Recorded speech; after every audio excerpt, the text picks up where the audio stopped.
here today visiting Palace House at Beaulieu. And Beaulieu is known for the National Motor Museum, but also Palace House was one of the first historic houses to open up to the public. I'll also be visiting Lord Montague of Beaulieu because that's another branch of the Montague family. And I want to learn a little bit more about the fabric of the building, the history of his side of Montagues. I can't wait to get stuck in for a great day out.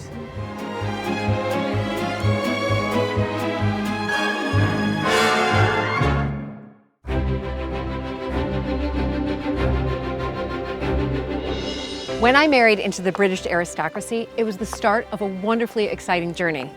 But it was also a little daunting. I became a Viscountess, and for an American girl from a small town outside Chicago, that was quite a shock. I live with my husband Luke, heir to the Earl of Sandwich, and our family at Mapperton House in Dorset. Living in a place like this is a joy, but also a challenge. And every day we're aware that we're preserving a very special part of Britain's heritage.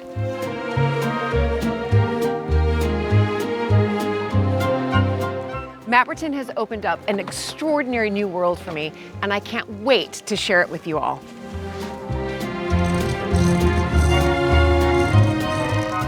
So if you love castles and manors and stately homes as much as I do, please join this American Viscountess as I journey into the British countryside in search of some of Britain's finest historic houses.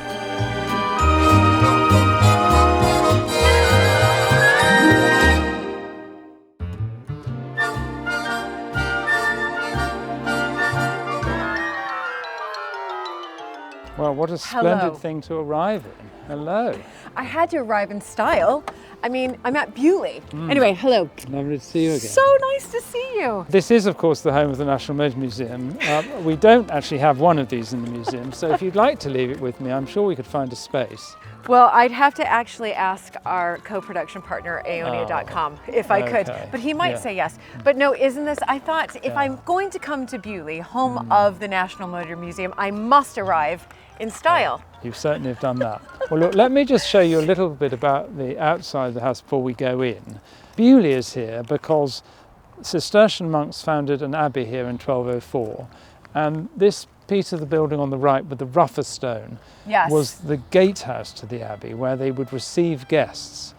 And it was from that much later, after the abbey was closed and much of it was demolished, that my ancestors built a house by extending this gatehouse, and most particularly my great-grandfather made it into the house you see today. It's lovely. It is really lovely. And But using the same type of stone that the monks would have used. is that, am I correct? Are my eyes still good enough to see that that's some Montague heraldry that's up right. there? So on the right are the Montague lozenges that we know so well, yes. with the Monthermer eagle. Yes. And then on the left is the Scot moon and stars, which is a reference to our Scottish ancestry. To the Beaulieu Yes, side. that's right. Yes. Anyway, come on in. Fantastic. So here we are in the front hall of Palace House. Now, although parts of this building date back to the 13th century, this hall and much of this wing are actually from the 19th century because my great-great-grandfather, Walter Francis, 5th Duke of Buccleuch, decided to give the Beaulieu estate, which he owned, it was one of many estates he owned, to this man, my great-grandfather, Henry, who was his second son. And it was only when that happened that Palace House had a resident owner who actually made it his family home, and he undertook lots of changes to make it into a nice place to live, which I'll show you as we go around. So the modern history of Beaulieu really starts with him and his marriage in 1865. Because he made it a home. Absolutely. Right, so he made it home.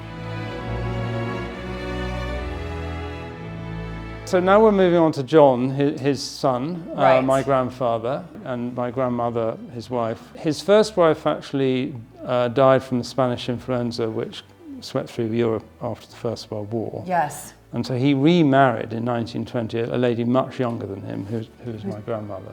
Okay. And I remember her well. She died aged 101 in 1996. whereas he died in 1929. So it's a huge. So, yes. So he remarried younger, but then he didn't. So how long were they married before he passed away? Only 9 years. And in Right. that time, they had 4 children. So it's pretty good. Right. That is including pretty my good. father. Including your father. Yeah. So when he died, how old was your father? Who was then? Only 2.5 years old, so my father never remembered him. But my grandmother kept the estate going through the years that followed until my father got to the age of 25. Oh my goodness. I love these female empowering women stories. Ralph's father, Edward, the 3rd Baron Montague of Beaulieu, was to build on his mother's legacy and transform the fortunes of Beaulieu. And the key to this transformation was his passion for cars. His interest in cars, would you say, came because from his father, Very much so, and yes. who he didn't know, and so in a Yes. sense that made that connection Yes, that it he did. never really had. And what I should explain is that John, my grandfather, was a great pioneer motorist in Britain, and as an MP, which he was before he inherited his barony from his father, he campaigned a lot in Parliament and in the House of Lords for motorists' rights. And Ralph's grandfather is credited for introducing the British royal family to motoring when he took the Prince of Wales, later King Edward VII, for a drive in his Daimler. In 1952, Beaulieu was one of the first historic homes to open their doors to the public. Ralph's father, Edward, paid tribute to his father by creating a display of veteran cars, the beginnings of the National Motor Museum. It all started in this room because Right. when he first opened the house to visitors in 1952, and he was not the first, but one of the first to do this, to open his historic house to the public. Believe it or not, he got 5 old cars into this room, and he did it as a tribute to his father. Really actually quite genius. You know, when I look at that date, 1952, it reminds me of the story that my father-in-law told me that, you know, in 1953, they tried to open up Hinchingbrook to the public and sell tickets to the house, but that didn't work. Maybe had they put cars in, it might have still been in Well, the it works for family. some stately homes and not others. But obviously that's just one generation back. Let me take you through to the portrait gallery and show you where it all began, because the family ownership of Beaulieu actually goes back to 1538. So come on in Okay, here. fantastic. Yeah. Beaulieu was a monastic estate until Henry VIII closed all the abbeys. Yes. And in 1538, this man, Thomas, 1st Earl of Southampton, negotiated to purchase Beaulieu and another estate called Titchfield from Henry VIII after the abbeys had been closed. And in fact, the stone from the abbey was then used for building castles along the coast here, because there is no stone in this area, so it was almost treated like a quarry. And it's rather sad. Right, This wonderful yes. abbey building, partly for symbolic reasons it was demolished, but also because they actually wanted to reuse the stone elsewhere. So he then is responsible, though, for building what we see today? In part. In part. I mean, he adapted the Great Gatehouse into a hunting lodge. It was definitely not a main residence. The New Forest was a popular destination for hunting, and Beaulieu, it was almost like, I suppose, a sort of holiday home, we might regard. Right. His grandson, Henry III Earl, and if there's one person in history that I would love to meet, it's this man, because he is the only person to whom Shakespeare dedicated any of his works. Shakespeare dedicated Venus and Adonis and the late Rape of Lucrece to him as his benefactor.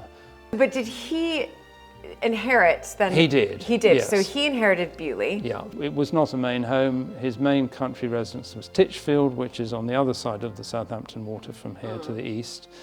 But it is possible that Shakespeare plays would have been performed either at Titchfield or maybe even here. Maybe even here. If only he kept a diary. Oh, right.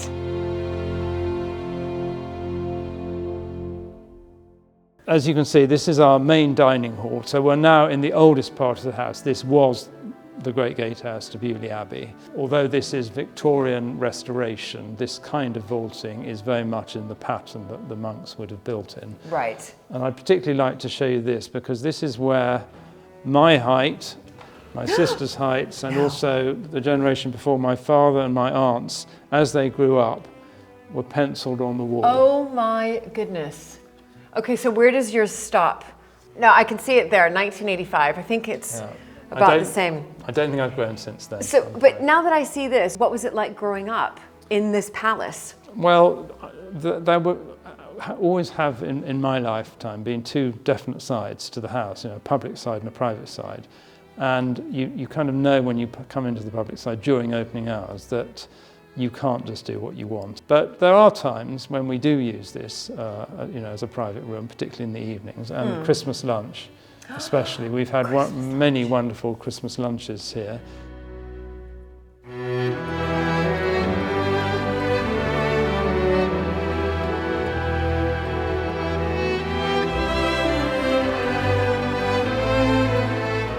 It's wonderful for me to see that you do still use these rooms. Absolutely. I think that that's really important. I know that there's obviously what you were saying, that there's the private side and then there's the public side, but when we can, we use these. Yeah. It's the same thing at Mapperton.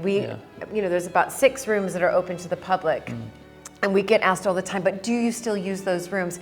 And we do, for Christmas or for Easter. Yeah, you must. You must. And it's quite fun to leave a few remnants. I mean, when, at Christmas we fire those sort of, Poppers. little popper things, and some of the contents land in chandelier.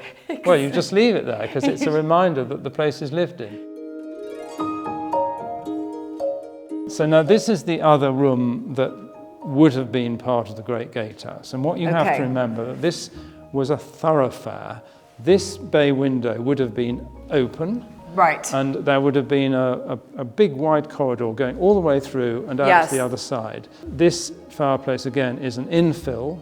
And I mean, I think... So I would have gone underneath. Correct. Through the archway here, I see. But anyway, this fireplace, I think, is a splendid piece of Gothic Victorian. It's lovely. I mean, it is beautiful. What's nice is that all the changes that were made in the 1870s were very much done with an eye on history. And these, although it is Victorian stained glass, the coat of arms here commemorate benefactors of the Abbey and some of the abbots who presided over the Abbey. So it's referring back to history all the time. Perhaps we should go and look upstairs now. Yeah, absolutely. Oh, sorry, it got stuck. It's to keep the intruders out. Yeah. They built them well. The Beaulieu estate, with its monastic roots, maritime history, and National Motor Museum, has so much to offer visitors. But at its heart, Beaulieu has always been a family home. Now, I really want to show you a very favourite room of mine, the library. Not so much because of the books, but because this was my father's cosy room. Many happy memories of just playing here throughout the year. There is my father, probably painted before he was married. He'd be in his early 20s there. Beautiful. And looking restless, which he always was. Well, that's why he was the pioneer to, absolutely. He had so much energy. Opening up his historic house. It's incredible. Always thinking of new ways to innovate. In contrast, my mother here. It's lovely. She just looks so relaxed and at ease and not a care in the world. Well, let me tell you, in that chair you had to be relaxed because you couldn't sit up in it. Visitors didn't see this until after my father died, and I still have the option to close it off when I want to use it, but I very much left it as it was, and I really don't want to make major changes here because I just think it's lovely as it is. I must show you this, because had I brought you in here blindfold and spun you around a couple of times, you might have said, well, how do I get out? So these are all false books. It's wonderful. None of these are serious titles. It's absolutely brilliant. But though. don't try to pull them out. No, I was tempted. Then I remembered it was a door.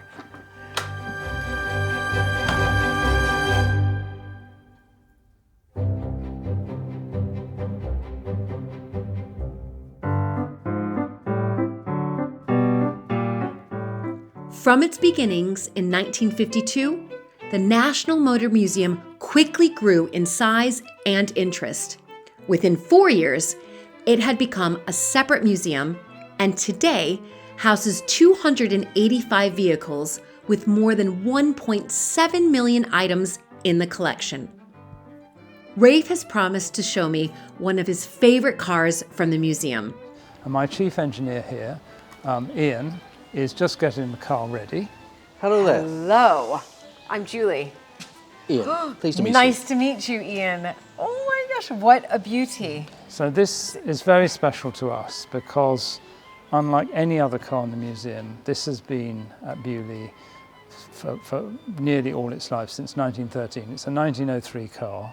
This model of car was very popular in the 1900s. It's a French de Dion-Bouton 6 horsepower, 1-cylinder car. And we acquired it from a tenant in 1913. Right. It then, in the 1920s and 30s, got used by the estate electrician because we had our own power station in those days, and he had to do the rounds of the estate. So he used this as his works vehicle. And then when my father inherited the estate, this was the only car that came with it. And so this was the first car to become what became the Montague Motor Museum and later the National Motor Museum. That's right. But all the family have done the London to Brighton run in this and completed it, most of us, if not all of us. All of you have, yeah. Really? So it's a very special car to us. So can you explain to me and everybody else who's watching, what is the Brighton to London run? Basically, it was originally called the Emancipation Run. So in 1896, the first run was initiated, and it's basically tearing up of the red flag where prior to 1896, you had to have a man with a red flag walking in front of your vehicle. But in 1896, that was repealed, you tore up the red flag, and then you could drive at any speed you wanted down the road. Oh, I didn't know that. So the first one was 1896. It was the emancipation of drivers. Yeah. So then came the Brighton to London. London to Brighton. London to Brighton, yeah. To celebrate this? Or? Yeah, it's an annual thing that's happened ever since, basically, apart from the war years. So, okay. And who can sign up for it? Do you have to have a historic car? You have to have a car built up in, 1904 and prior, basically. So this just gets in. No. Yeah. Yeah. No older cars. Okay, so how no newer cars. Yeah. Right, so 1904 or before, yeah. You can do London to Brighton, the run. And this has been happening every year apart from pandemic years of war. How fast does this car go? I think flat out we're looking about 30 to 35 mile an hour, but it's quite comfortable at 30. Okay. So 25 to 30. I have to say, that's faster than I thought you were going to say. Yeah, it's only a little engine. Come and have a look under Yes, the bonnet. I'd Ian's love been to. getting it ready. Oh, it's beautiful. That is the 1-cylinder block. Oh my goodness. So it's about as simple as you can get for an engine. It really is. Yeah. I didn't expect that. For some reason I thought it was going to be a little bit more complicated. Yeah. All right, so what are you doing now? Well, I'm just about to make it run. So okay. To make it run, I have to turn a few things on, turn the fuel on, turn the battery on, set the ignition controls to, which is very important. You must set the ignition controls on a car like this because you're going to be starting it on the handle. No. And if you get it wrong, it's going to hurt, basically. And you quite frequently, these sort of cars would break people's arms if you didn't do it right. Okay. So, vital that we do it right. Yeah, okay. I will have you do that. So there's a little switch here that we just tighten up, and that connects the battery. So under here, there's a little fuel tap. And that you've turned that on. That's on. So on the carburetor there's a little hole. And we just poke this little bit of wire down in there.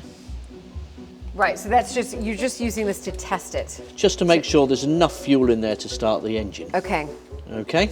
Okay. So next thing we need to do is set the controls. I'll just put my little bit of wire away so I don't lose it. We have an array of controls here. Yes, Most you do. important one is the one on the side there. That's the brake. Brake, yep. This top lever, hear that clicking sound? Yep. Well, that's the advance and retard of the ignition. So it's the ignition timing, basically. Okay. So this lever is the gear lever. Ah. So you've got your low speed and your high speed. No clutch. No clutch at all. No clutch. And the final control is this little switch here, and that's the ignition switch. There's a lot of gadgets here. No, it's very What about simple this once one? you get Does used that to still it. work? You can Try it. try that, yeah. So brilliant. Oh my gosh. Oh my goodness. This is incredible. I'm nervous to drive this though.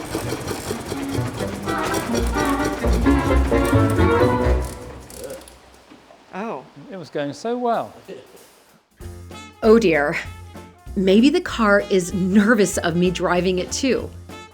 It stopped before we even started. So Ian's just having a little play with it, but this entire vehicle has just, it's almost shocked me. I thought the engine was going to be just completely enormous for some reason. I don't know why, but there's so many levers and gadgets and things to push and to pull and to turn and don't break your arm and stand back a bit. And I don't know how he remembers all this. So, I mean, they do want me to drive, but I'm gonna be a bit nervous. I mean, what if I like crash into that vintage car and then I ruin 2 cars while I'm here? I'll never be invited back again. Once Ian makes a few adjustments, it seems I'm headed for the open road.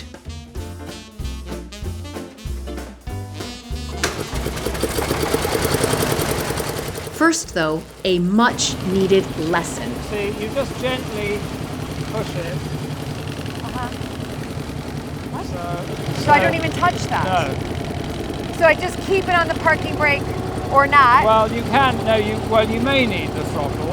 See, There's no pedals. I'm just gently pulling this forward. You see, I Oh. mean, you've got plenty of revs. You see. I gotta breathe through this and like get some courage here that I'm not gonna mess this up. You'll be fine. Yeah. So. Okay, so nervous. See. And also just- there's like people out there. People, cars. Oh my God. There's people Right. out there. Now the thing is, I can just about slip out this way, but Okay, do you want me here? you can move over. Oh, now it's my turn. And I have to worry about make sure I don't like hit our Well, cameraman. Well, preferably not. He says that. Okay, so I'm gonna pull this back Yeah. and it will go forward. Well, if you pull that forward at the same time, otherwise you'll just roll back. Oh, okay, I see. Go on a slight hill. That's it. So just slowly pull it towards you. That's it. Okay, watch out everybody. Okay, now, should I let it pull release it, pull it a bit more. in towards me? Yeah, because I don't think it's fully. Okay, is it off the brake, do you Yeah, I think? think it is. Just pull that in a bit more. Oh yeah, in more, okay. That's Oh, okay, Rafe? Okay, Okay, okay. yeah, how do I slow this So, down? all right, so put it back into neutral, it's about there. Okay. Then reach out to the gear stick, so that hand back on there, Okay. right hand on the, that's it, and push it towards. Oh, that's, I Can can you slow feel it it? down. Can you feel it? Yeah, Stopping it? Yeah. yeah, I can. Okay. Oh, okay. So, you know, Okay, so that's it. now, Just okay, slowly, now, okay, got it. Okay. I can feel it now. a bit more. You can sort of hear when it's Yeah, you pulling can. gear. Yeah? Okay, now I feel Okay, it. yeah. Okay. Okay, So do then I can go here, and crikey! Now look, you can do a circle here, whatever you like. Figure of 8. Okay.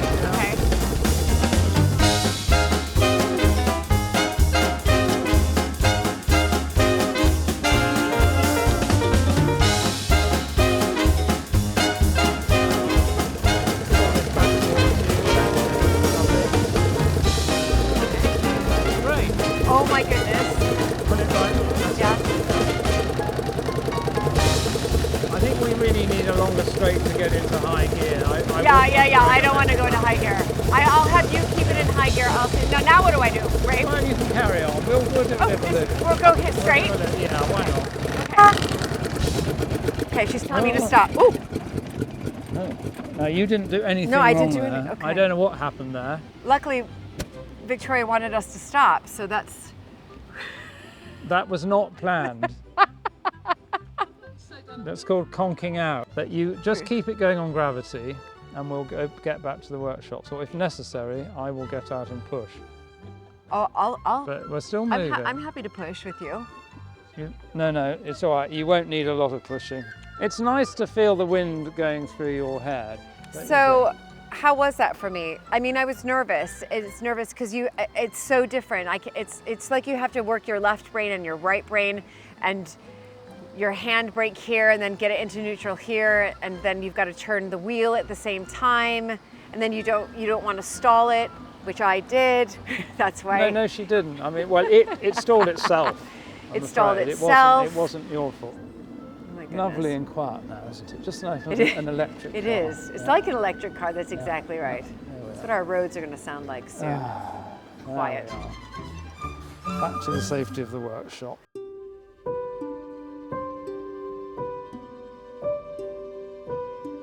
The National Motor Museum grew from the Montague family's pioneering spirit and passion for the motor car.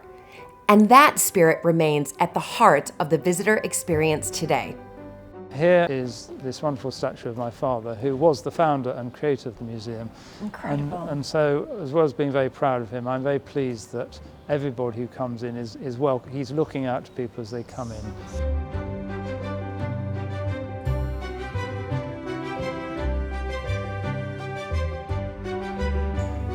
So here we are at the National Motor Museum.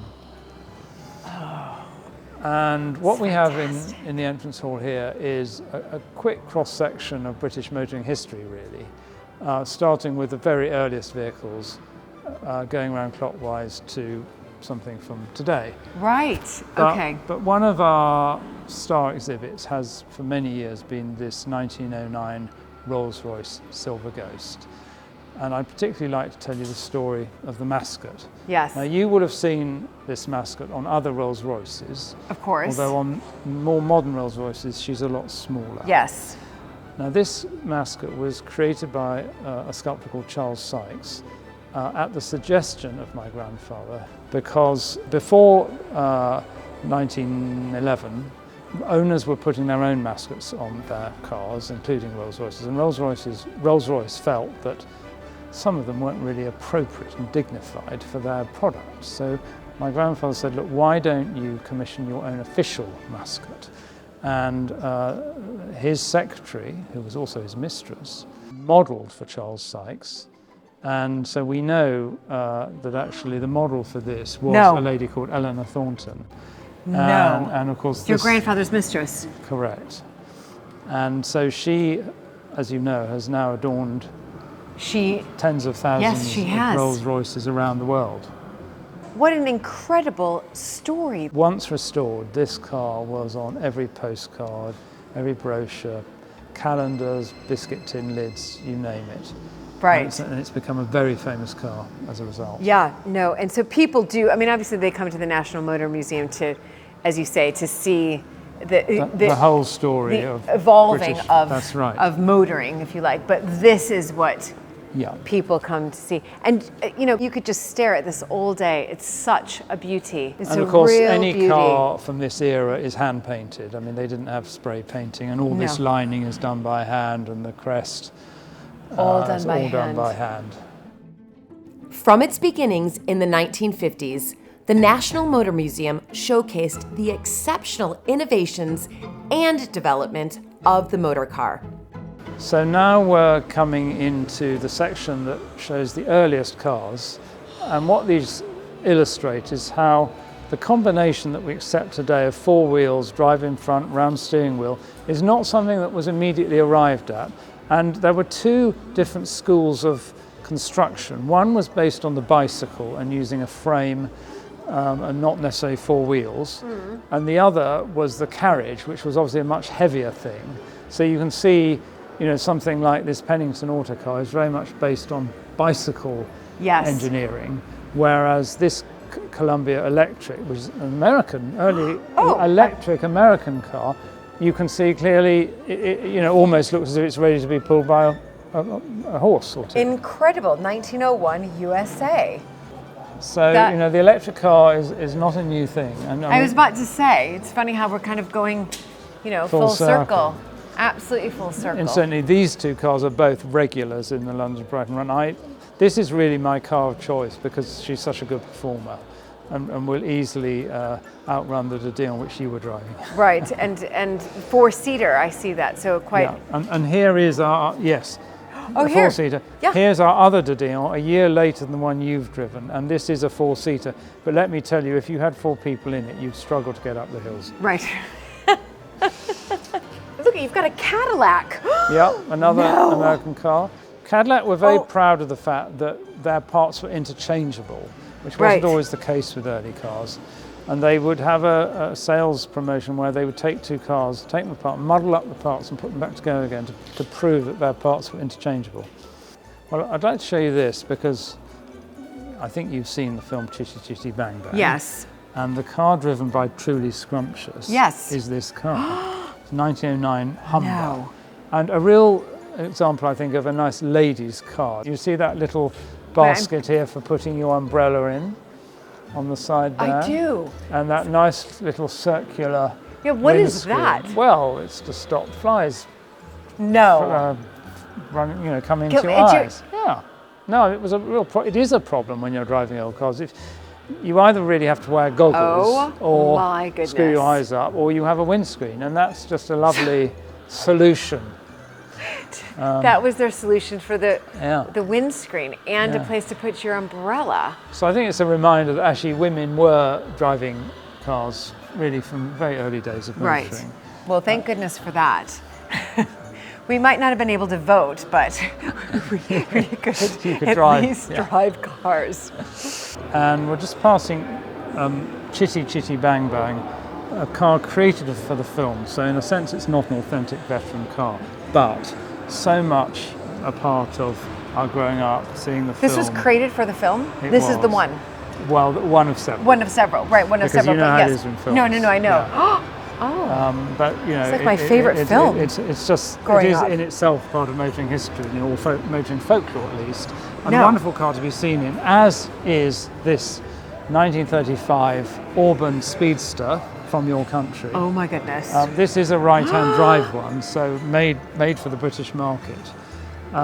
What's interesting, I mean, it's just a fantastic piece of styling, but only a 2-seater. And with no proper storage in the back, just this side door, which is large enough to put your golf clubs in. And each of these was certified to have reached 100 miles an hour before it left the factory by a racing driver called Ab Jenkins. And there's a special plate inside to verify that this car has been tested to 100 miles an hour. Right, to 100 miles an hour. But quite nice for the straight roads of parts of California, say. It's a beauty. It's a wonderful piece of 1930s styling, isn't it? And the mascot there. Yeah, love him. Yeah. But having driven her, I have to tell you, not good for windy roads. Right. Yeah, it's rather large. Yeah, long. And then, as you can imagine, it's really important for us to keep refreshing the exhibitions and have something new for people to see when they come back. And this is our present exhibition, Cars from the Bond film No Time to Die. So these are the... Yes. And what's interesting is they didn't buy an old DB5. Oh my goodness! The car. This is the car. Well, one of them. Well, one of them, but yes. This is always the thing about films. Yes, there's several. But look closely at the damage. This is actually all vinyl. Yes. This is actually gel. It's gel. But this is real damage. This is right. When the baddies start shooting straight into the glass bomb, that really is crazed glass. Right, that is wonderful. Oh my goodness! I can't believe I'm seeing it. There it is. So has this drawn in Yes. numbers, especially during children's That's holidays. right. And It's a great way of combining our subject, which is obviously the history of motoring, with a popular theme. yes, yes. Which we need to do. Yeah, no, absolutely. You've just got to keep creating.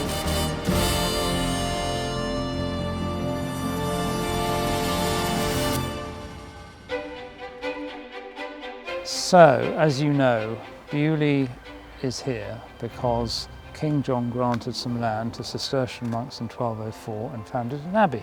This is what remains because Palace House, of course, was not built over the top of the old abbey, but around the gatehouse. And so this building, which was the lay brothers' dormitory and refectory, survives. And so this is where we now have an exhibition downstairs and a banqueting hall upstairs.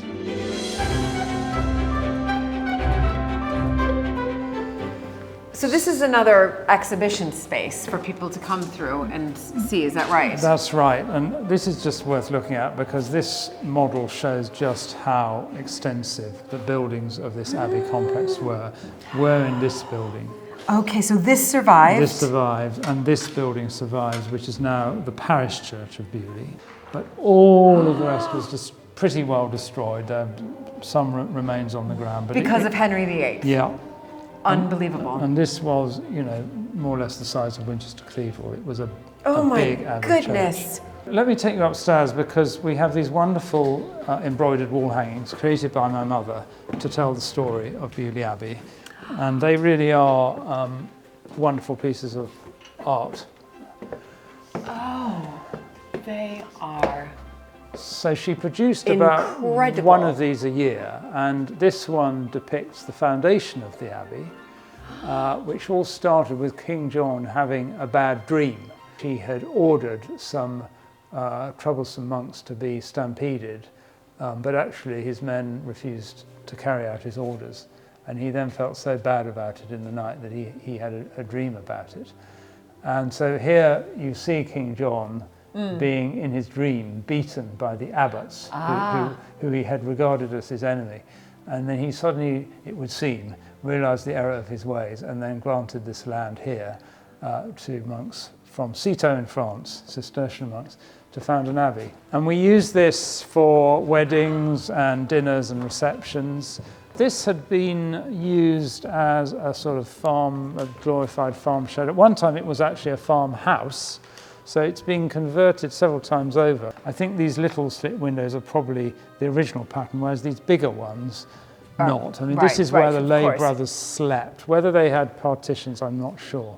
But this is actually, I think, my favourite of the wall hangings because of the colours, and I particularly like this deep purple background and the angel and the stars. This depicts the dedication of Beaulieu Abbey, which happened in 1246. So foundation 1204, dedication 1246. So, some decades later, Yes. several bishops attended. This is wonderful what your mother did. And it's a mixture of canvas work, applique, screen printing, hand embroidery, machine embroidery. She didn't really mind mixing it up. Right. As long as it produced the right Stunning. image. So, I mean, these two panels really just show monastic life. You've got forestry, keeping sheep, making wool, honey, beekeeping, wine or grapes. Wine, yes. Ploughing the fields, harvesting, baking bread. I mean, the detail really is the storytelling. The monks knew all about the use of herbs, both medicinal and culinary.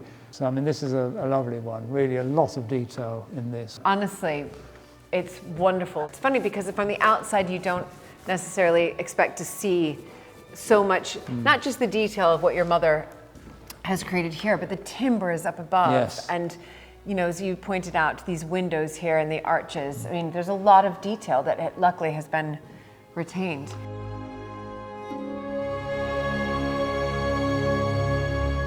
This recalls the closure of the Abbey and the dissolution. And here is Henry VIII granting the ownership, or selling the ownership, to Thomas Risley, my ancestor, the first Earl of Southampton. So we have, as my mother imagines it, the final monks leaving, who were pensioned off. There's a myth that there was a gold Madonna, which the monks didn't want the crown to get their hands on. So Here we see a monk throwing it into the local pond to protect it. Right. But it's never been found. That's it, right. You can actually see a man here beginning to demolish the abbey, and the bell is already on the ground. Such incredible stories here. But what a great space as well. Yes. And these were made to fit the spaces. Yes. Which, It's just wonderful. so we're now coming into what was the cloister of Beaulieu Abbey. And the grass area would always have been open, but the paved area would have been enclosed. And of course, a semi-ruin with undergrowth and trees established has a charm of its own, and there's a balance to be struck, because obviously we are under an obligation to maintain this as a scheduled ancient monument. But you don't want to just tear all the plants off the wall, because they actually, you know, are part of the atmosphere of the place now. It is a lovely place for me, as well as many others, to come and just walk. And It really, do you know what's so, I think, fascinating for me is that I feel, you know, walking through, you know, these abbey ruins, if you like, it gives me this real sense of peace. I've seen different parts of course, Palace House and the National Motor Museum, and present day to bring in the visitors. This is where I would want to go. The history here, and knowing that at least some of the abbey survived. you might like to look at this wonderful quote of St. Bernard, who was really the founding father of the Cistercian movement. Right. So it says, "It is good for us to be in this place, for here a man lives more worthily, falls from grace more rarely, rises more swiftly, walks more carefully, rests more peacefully, dies more happily, is absolved more speedily, is rewarded more bountifully." But I think what really speaks to me here is, you know, the last part where it says, if you walk more carefully, well, of course, then you're going to rest more peacefully, you'll die more happily, and rewarded more bountifully. For me, it's all about this walking more carefully, being mindful, staying in the present moment, not allowing that head to be absorbed by all the time of the external world. Which is so easy And to... to stay inward. Yeah, well, this is a good place to do it.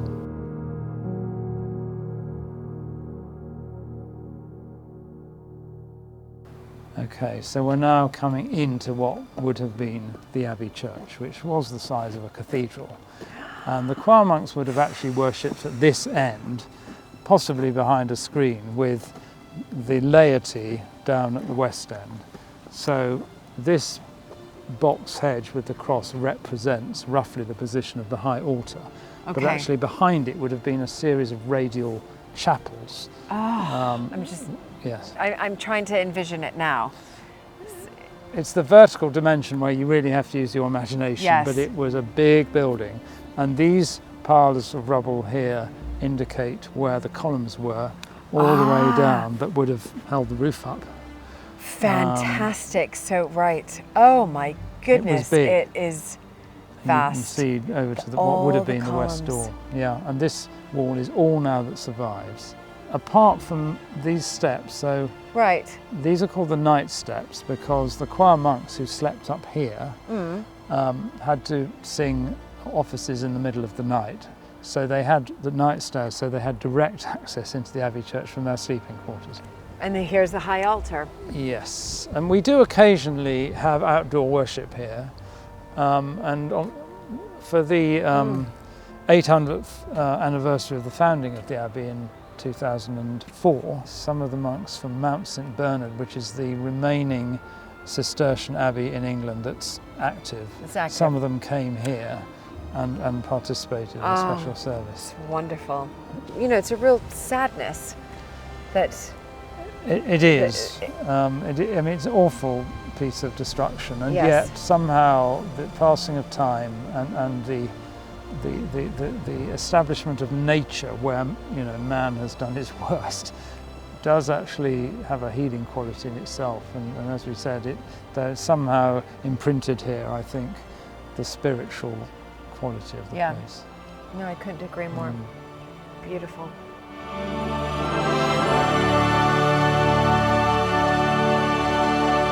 What a lasting memory to see these beautiful ruins, giving a glimpse into what it was like here in the medieval era. And out on the estate, I'm meeting up with Rachel, resident agent here, to find further evidence of monastic life at Beaulieu.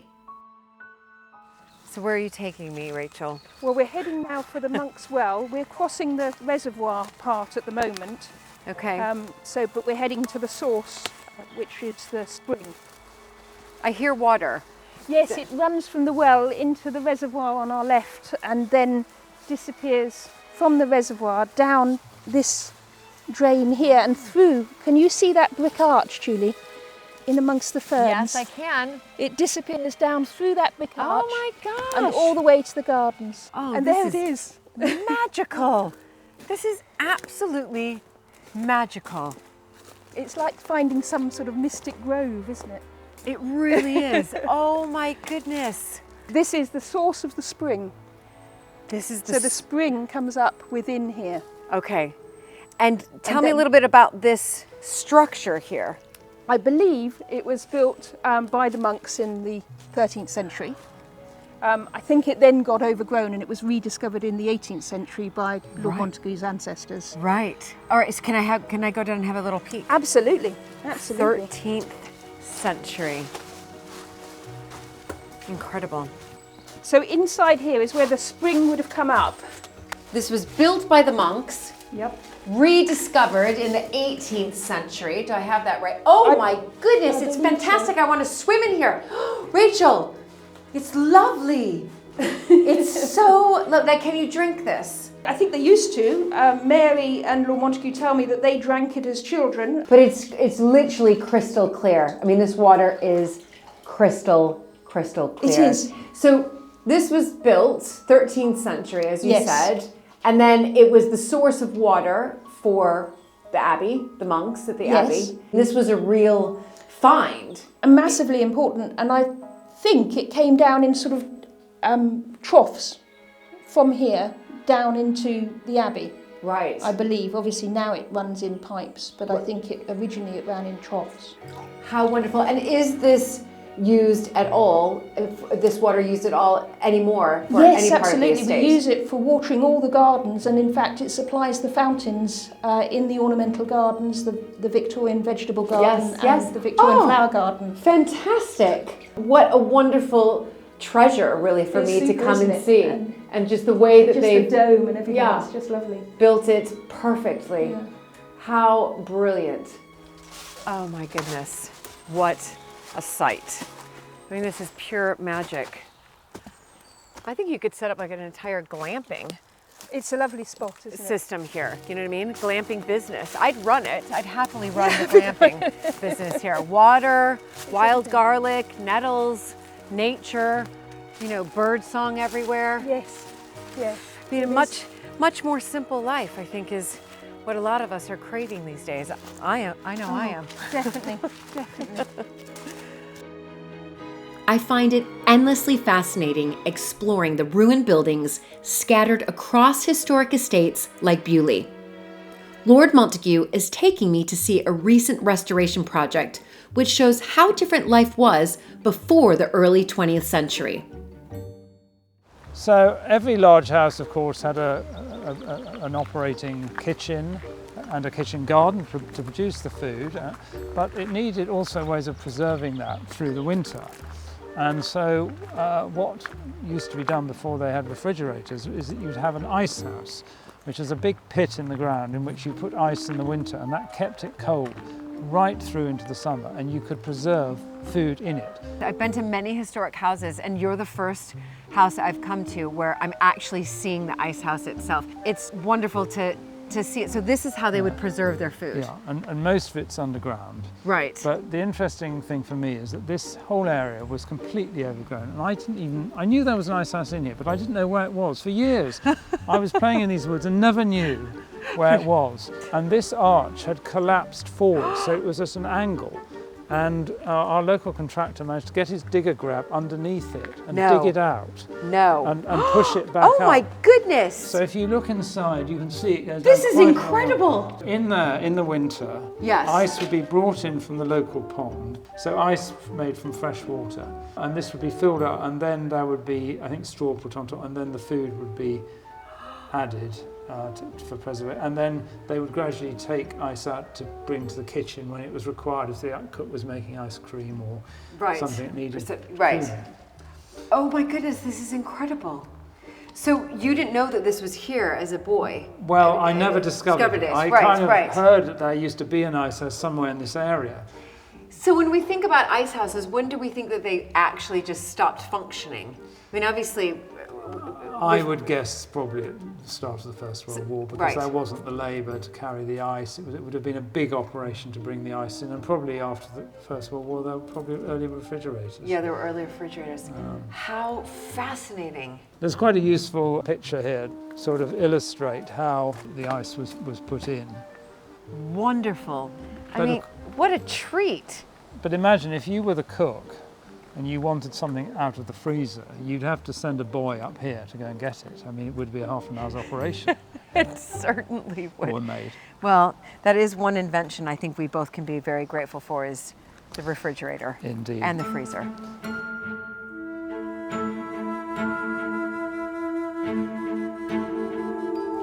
After leaving Lord Montagu, I actually wanted to come back here to the Abbey and just sit within where the Abbey used to sit, because I felt the energy of this place, and within me it really spurred this sense of calmness and mindfulness, and really an opportunity to connect to the history that is so rooted in here at Beaulieu, these monastic roots, the monks walking around.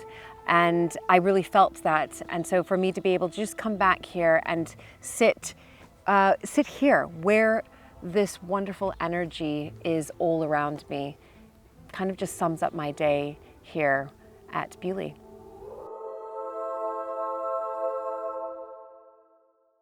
I'm here at Buckler's Hard, which is part of the Beaulieu estate, and it's filled with maritime history.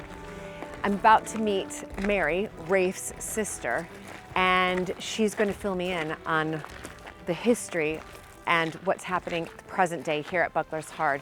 Also, it's a spectacular day too. Hi. Hello. Hi, Julie. Nice to meet you, Mary. So nice to meet you. By the way, I had such a great time with your brother. Tell me about Buckler's Hard. This is Buckler's Hard. So this originally was built in about the 1720s as Montagu Town. So the John Duke of Montagu, he wanted to have a sugar import village. He thought he was going to make his fortune out of importing sugar from the West Indies.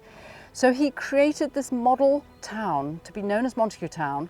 And these 2 rows of cottages were the first part of the development in the 1720s. Okay. And this then turned into a shipbuilding village, an industrial site for building ships from about 1740 right through to after the Napoleonic Wars in about 1920. And 50 ships were built on contract for the Royal Navy. Right. So this is really where they important. were built. Really, Right. really important. Right. And this was a thriving shipyard. You would have had, at the height of it, maybe 2 ships there on the slipways down on the river there. Big gunships. These were warships built here out of timber from the Beaulieu estate and from the surrounding New Forest timbers, because that's Yes. all the preserves of the Royal Yes. Navy. And then the ships were launched in the river and towed around to Portsmouth, to the Royal Dockyard, where they were Yes. fitted out with the masts and cannon, and then off to war. Do you have, I know you mentioned that there were about 50 built during, was it about 50 you said during that? 50, about 50 ships, yeah. Yeah, and any famous ones? Indeed, absolutely. So the most famous of all is probably HMS Agamemnon. So that was Nelson's favourite ship. He sailed on it for 3.5 years. It was a 64-gun, very, very good ship. But of course there would always have been a shipyard here right from monastic times, because all the stone to build the Abbey had to come up this river. Of course. It all came by boat. So this corner of the river, this hard, is where the ships would have stopped on the tide, because they couldn't carry on up in low water. Right. So, you know, it would have been a yard here from probably the 13th century. Incredible. And so it never really has stopped as Right. a boatyard as such. but we have this beautiful preserved village, completely preserved as it was in the 18th century.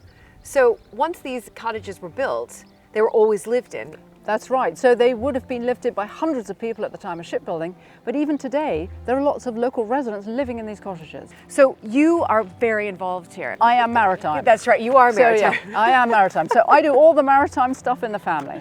So Right. I've always loved the sea, sailing, you know, anything to do with water. So from a very early age, that's been my thing, and that's my passion. And that's your passion. Absolutely. It's fantastic. Yeah. No, I can hear it as you speak, and I understand that my 17-year-old has Yeah. decided to sail with you. Very exciting. It's going to be good. Which is very exciting. I mean, I have to ask because, you know, our side of the family, of course, has that maritime history as well with the Earl of Absolutely, Sandwich. of course. And my children have grown up sailing as well. So it's really nice to meet another member of the Montague family so passionate about sailing and the water as much as my children are. Now, Yeah, listen, yeah. I'm the American. I didn't grow up sailing. Yeah. But they have this wonderful passion, just like you do, and they love being on the water. Maybe it is that Montague. Maybe it is. Who knows? I mean, it's very infectious. Okay, so where are we heading to now? Well, do you want to go in and see the chapel here where I got married? Oh, So perhaps we can show you that? yeah.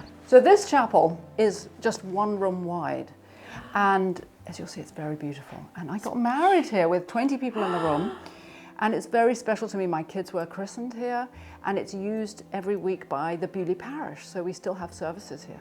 Although it's privately owned by the Montague family, it's an active chapel. Right, it's an active chapel. Can I just ask though, how did you decide what 20 to choose? Well, now, of course, that was really hard. We did have another 400 people out there having some sort of huge street festival. Right. But actually, yes, no, that was quite good because you could just cut it down to 20.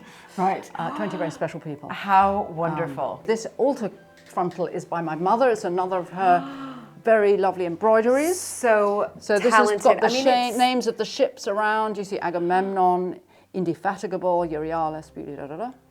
And also what's amazing is that underneath this place here, about 7 years ago, we had some subsidence in the building and we had to lift the floor and we found underneath a smuggler's cellar.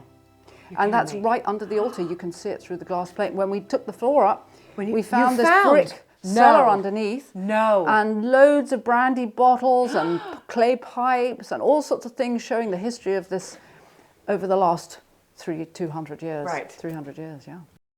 The long tradition of shipbuilding here at Buckler's Hard has been recognized in a recently completed project which Mary masterminded.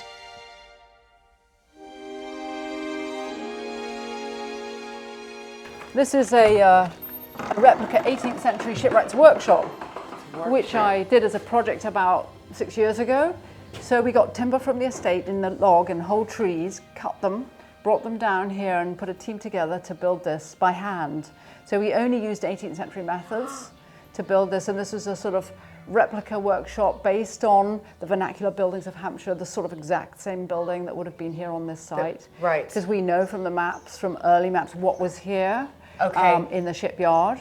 And you can see it in the model up in the museum, all the different buildings that were in the shipyard. Right. So- So there were many more buildings. Many more So does that buildings. mean many more projects for you to come? Indeed, you're absolutely right. So I'd really like to build a forge next. All right. Because of course ships need a lot of iron. They have lots Yes. of rivets. Yes. And so there was a forge just on the bank up there, and that's the next thing I'd really like to do is to build another building. When I look around, I mean, this is meticulously done. I mean, it's so spectacular and beautiful. Yeah, it's And- beautiful because it's handmade. You know, it's yeah. made by people's hands. We didn't use any machine tools, No, so it just it's looks the lovely. craftsman. That's it's craft, yeah. That's what it is. It's the craft that we take for granted now Mm-hmm. and have forgotten about. It's this lost craft, and you've obviously brought it back to life. I have the dream. The dream is that I can recreate what the shipbuilding would have looked like by actually taking back one of the slipways and maybe laying a keel of a ship, maybe the Agamemnon. Not building a ship, Right, but we right. just want to put it so it looks like a ship is being built. But it would bring the thing alive, and that's my dream. Yeah. Yeah. But come and have a look, and you can see right across the river, see down to the marina and the boatyard. And it's just so beautiful. It's just, I mean, who wouldn't want to be out at sea every single day? Because it has that, obviously, that calming effect. Very. It is wonderful to see how Mary is creating a living maritime history at Buckler's Hard. What an inspiring end to my extraordinary visit to Beaulieu.